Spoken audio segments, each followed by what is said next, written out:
কিয়ামতের মাঠে মৃত্যুকে জবাই করে দেয়া হবে। এটাও হাদিসে এসেছে।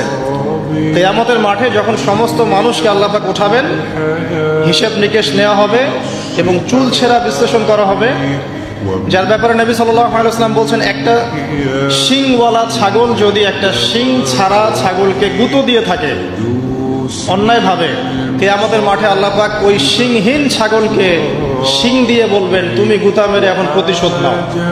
আর বিচারটা এতটাই সূক্ষ্ম হবে। এরপর আল্লাহ পাক মৃত্যুকে হাজির করবেন একটা প্রাণীর রূপে, একটা পশু বা একটা প্রাণীর রূপে মৃত্যুকে ডেকে আনা হবে এবং একে জবাই করে দেওয়া হবে, মানে মৃত্যুকেও মৃত্যুবরণ করতে হবে। আমি কি বোঝাতে পারছি? এতে করে কি হবে, জান্নাতীদের উৎফুল্ল যে মেজাজ, যে খুশি, এটা আরো বেড়ে যাবে। কারণ তারা বুঝতে পারবে যে এরপরে আর কোনো মৃত্যু নাই, আমরা অনন্তকাল জান্নাতে থাকবো ইনশাআল্লাহ। আর যারা জাহান্নামী, তাদের আক্ষেপ, দুঃখ, কষ্ট, যন্ত্রণা আরো বেড়ে যাবে।